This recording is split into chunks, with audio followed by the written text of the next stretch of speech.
On June the 3rd, I covered a protest in London against knife crime in the UK. The event took place after Office for National Statistics crime figures, released 2 months earlier, revealed that police recorded 39,598 offences involving a knife or sharp instrument in England and Wales in 2017, a 22% increase from the previous year.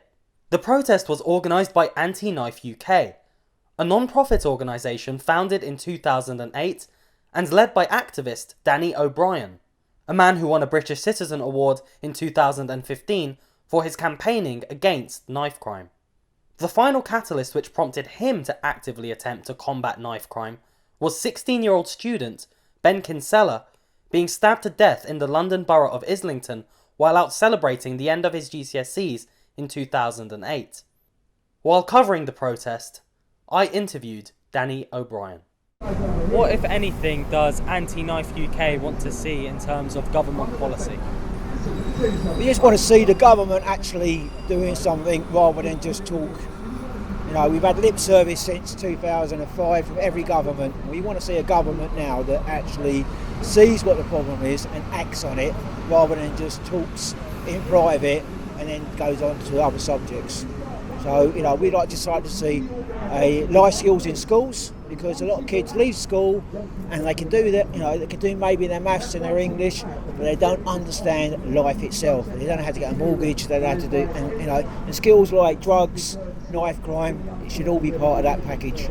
Also, a stronger sentencing for knife crime incidents. You know, if you carried a knife, let's see the mandatory 4-year sentence being used rather than just spoke about. Does Anti-Knife UK have a position on stop and search? Stop and search is necessary. I think it was a problem back in the 70s and the 80s, but now it is better. It's being used better. It's information led, and it's also most police officers now have a webcam, so you know, it's got to be safer. According to the Home Office, the number of police officers in English and Welsh forces fell by 14% between September 2010 and September 2017. Surely that has not helped your cause? It hasn't helped us, of course. You know, we've always, from day one, always said police cuts are going to affect, you know, knife crime, but you know, people in Parliament and Joe Public were blinkered to the idea until recently, and now we're seeing the repercussions of not having enough police on our streets, not just in London but across the whole of the UK now. You know, it's happening in little villages where it's nice, you know, it's a nice picture on a postcard, but now it's being touched by knife crime. So yeah, if we haven't got enough police, you know, we the villains and everybody else that are being not just knife crime but other street type of crime are laughing at us, and they know that you know, it's very likely they won't get caught. In response to the release of the latest ONS knife crime figures, you called on parents to stop trying to be best friends with their kids instead of what they are, which is their parents. Could you elaborate on that point? Basically what you're seeing is these parents nowadays, compared to what my own parents were, are too scared now to actually check their kids' bedrooms, and they feel that basically, you know, they want to need to be their kid's best friend rather than I am the parent. You live under my rules. It's my house, and if you don't, you know, and that is how it should be. We should be able to go into your kid's bedroom, check what they're doing, be able to check their history online. It's not being, you know, it's not being nasty or being intrusive. It's being a parent. Have cuts to youth service spending in the UK since 2010 fueled knife crime in our country?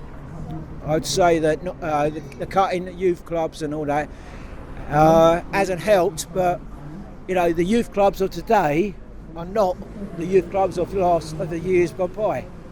You know, now the new place to be, if you're in a gang or in a group, is hang out inside KFC or McDonald's because you've got the free Wi-Fi, and so they're coming their little, this is our area, you can't come in to other gangs, and that's what is causing the conflict now. Is, you know, kids believing that they own an area. I'd like to say to the kids, the country owns that street, not you. You have no right to think that you can walk that street just because you live in that street. It means, at the end of the day is anybody can walk down any street. That's how it should be. We don't want these little gangsters, which they think they are, or what I would call idiots, thinking that that street belongs to them.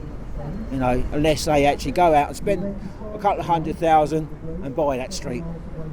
The youth cuts aren't helping, but there are groups out there that are trying to do the best they can.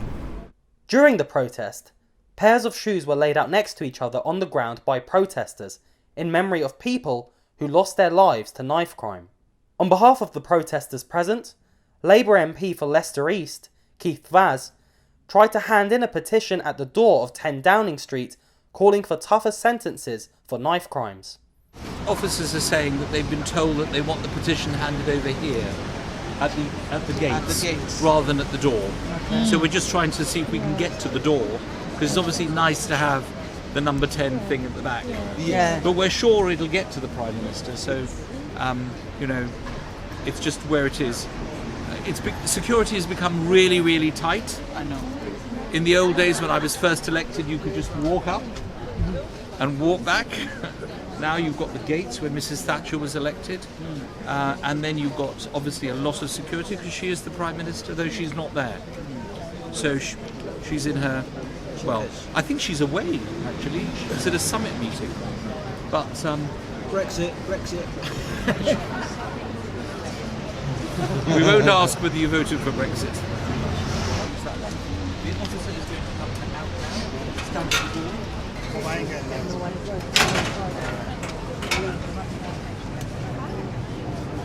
Hey, check it.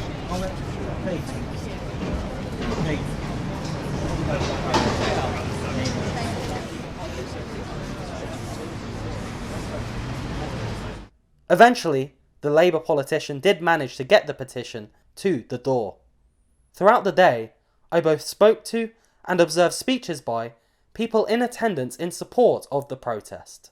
Well, we need tougher sentences for a start. We need more police back on our streets. We've had over 21,000 police officers cut off our streets. Nothing's being done enough. We've got youth services being cut. There's nothing out there for the children in society today. Nobody working with them enough. And not only that, but when you lose somebody to murder due to knife crime, there's no aftercare support or services, anything like that. So, and obviously the tougher sentences, I strongly believe that they should be in as well. It cannot be done in Parliament alone. It has to be done within communities. It has to be done amongst people. And that is why after this meeting I will write to the Mayor, Sadiq Khan, and tell him about this demonstration and ask him to provide the funding that is necessary so these organisations can reach the parts that Parliament and the police cannot reach. I think the answer is tougher sentences. We need to make sure that we change the law, that anyone who carries a knife realises that this is a serious thing to do, and to give the police more powers to deal with apprehending those with knives. I will write to Sadiq, I will write to Sajid Javid, the new Home Secretary. I will write to Diane Abbott. I will make sure all of them know what has happened today. And next week in Parliament, I will be presenting on behalf of Amy, in memory of Tyler and all of you, a bill into Parliament to increase the sentencing of those who carry knives. Someone mentioned cases where it was an inch away or a millimetre away from being murder. They are things that concerned me even when we had peak police numbers. They still weren't sufficient to properly investigate the non-fatal stabbings. The conviction rate, the clear-up rate for them has always been bad because there aren't sufficient officers to put like a murder squad on those cases. And time after time after time, I saw those individuals who should have been caught and who should have been convicted and who should have been locked up, out, still committing serious crimes and in some cases murders. We need proper police resources. If you wanted a proper strategy, anti-knife crime strategy, and Amber would claim to have launched one, it's not a strategy at all. But if you're going to launch a strategy, you need to address all the aspects simultaneously. There's long-term issues. We need to get into younger kids. We're seeing kids of 11, 12, 13 carrying knives on the street. Well, that indicates we've got to get in even younger than that. So we're into primary schools, trying to prevent them wanting to carry knives and use knives in the future. But of course, that's going to be 3, 4, 5 years down the line before that bears fruit. There's intermediate length stuff in the schools with the teenagers that are around the edges of the street crime and whatever that's going on, and who might get involved in it tomorrow. Well, that's again going to be a month or a year or two down the line that's going to have an effect. And then there's the short-term stuff. The short-term stuff, stopping someone getting stabbed tonight or this weekend, that's where the police come in. So all these other things, education and working with kids that are at risk and better care for those leaving care, mental health, child and adolescent mental health services, all the stuff that needs to be done is long-term stuff. But we need the short-term stuff as well. We need the streets to be safe, and the only way you get the streets safe is by having enough police on them. And if you want proper policing on the streets, then they need to be there in communities all the time. So they're not just coming in when there's a particular problem and not knowing who the kids are. They know the kids, they know who the bad guys are, and they can focus their attention on those that they need to focus it on. So we need short, medium and long-term impacts. We need policing, we need youth services, we need mental health services. The list is endless. All of it costs money.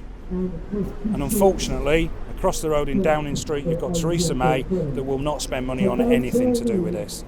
She needs to go. I'm quite old, I'm 46, and this knife thing is not new. I grew up in Stonebridge, Mozart's, and it was happening then just as it is happening now. The difference is then we got involved. Parents stood up. Parents challenged their children. Communities challenged their children. They said, no, we're not having this on our estate. Now what's happened is humans have been replaced by social media. The need to film something, the amount of adults I see filming things and putting them on social media, why didn't you put your phone down and go and help? That's right. If you've got time to stand there and film, you have got time to stand there and help. You've got people who go on the streets, who've got a PhD in gang crime, who've done it in college, who don't even know how they talk. They haven't got the understanding of the language of the streets. I've been it, I'm not ashamed, I've been there, I've done it, I've gangbanged, I've done everything you can think of, and I'm not proud of it.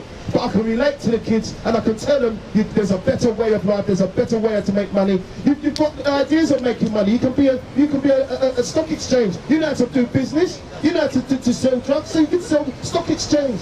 Come on, you've got to think before you start doing things. And that's what they're not doing, they're not thinking before they're acting. They've got to be re-educated, and we've got to start from the beginning. And the beginning is parents, schools. The schools are letting them down. We all know that.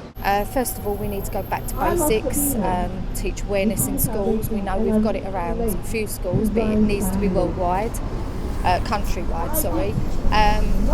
Basically, policing, more police on the streets, stop and search being done properly, not as it was done before, because some of the times that stop and search were being used, it wasn't done properly. Going back to the justice system, the jury needs to be changed, sentencing needs to be changed. If you carry a knife, you should get a sentence, not a caution. Right up to then the sentencing, the judges should have more impact on the actual justice system than the jury. So basically a whole new overhaul.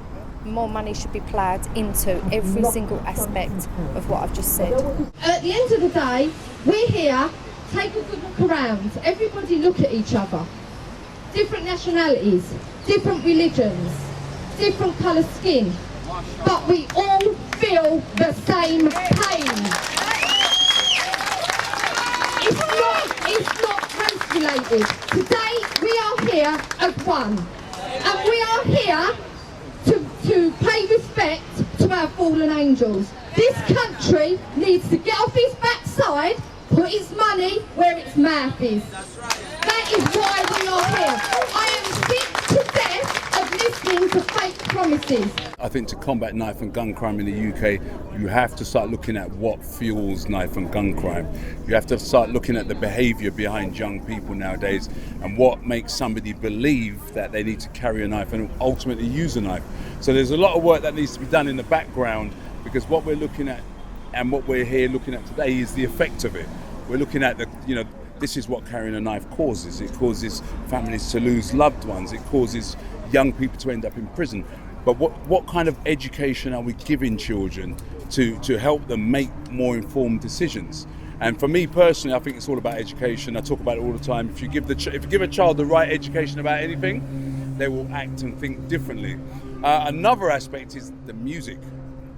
I'm campaigning at the moment about the music because I firmly believe that what goes into your head creates a behaviour. And so I think certain music like drill music, I think they should start looking at that bit more intensely and finding out why young people have to incite this kind of violence. And so for me, knife and gun crime doesn't just happen.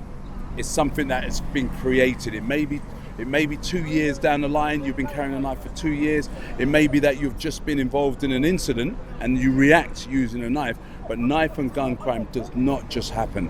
And so for me, how to change knife and gun crime in the UK, it's all about education. 100% education. One of our clients, bless him, the most important thing in his basket is toilet paper. How sad is that? That people look at toilet paper as such a basic necessity that they don't have themselves. And we take things like that very for granted.